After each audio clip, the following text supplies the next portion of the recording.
Hi, this is Wayne Turmel from Remote Leadership Institute, and I have a kind of uncomfortable question to ask, which is, as a manager, are you enabling bad behavior on your team?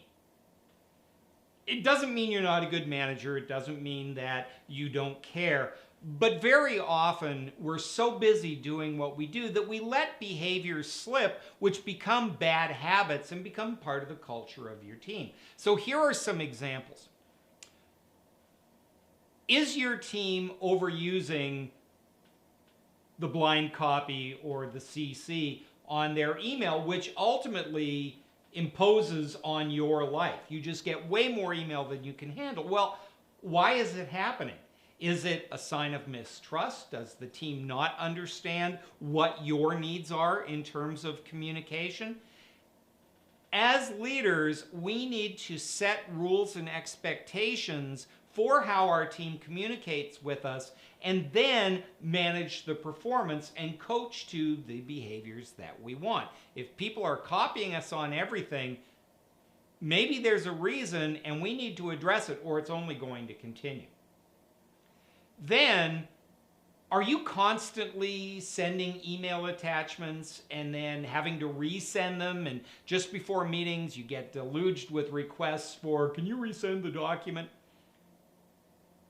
Here's something you can do about it. Stop sending documents. And by that I mean email attachments, by their very function, are easily lost, misfiled, and disposed of. So are you using SharePoint, shared files, Google Docs, whatever you're using, and sending the link rather than the attachment?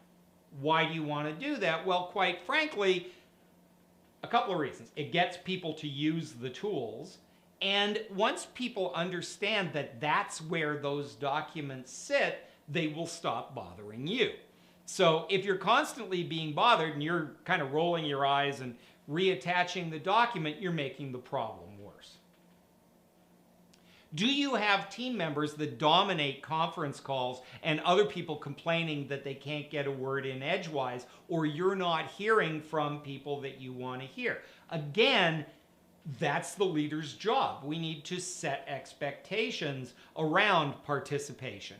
We need to direct traffic, which means we sometimes need to tell this person to stop and this person to jump in. We need to actively manage participation. If you're not hearing from people, are you soliciting that input? If people are over-contributing, are you managing that?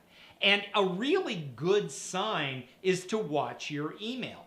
If you are receiving a ton of email during conference calls from people who should be paying attention, there's a problem.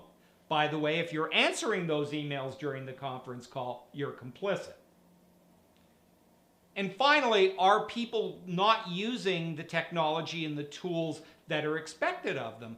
Well, the number one factor in whether a team uses a tool is whether their manager uses it. So even if SharePoint isn't your preferred tool, or you'd rather just get on the phone than hold a virtual meeting, if you want the team to use those tools, you need to manage that.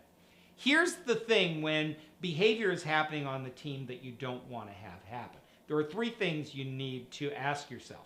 Number one is, what's happening? What is the behavior and how is it impacting the team? The second question is, why is it happening? Is there a reason? And third is, so what am I as the leader going to do about it? If your team are doing little things that drive you crazy, maybe it's you. You can learn more about how to coach and manage your remote teams by taking part in the Remote Leadership Certificate Series. Check the Remote Leadership Institute website for details.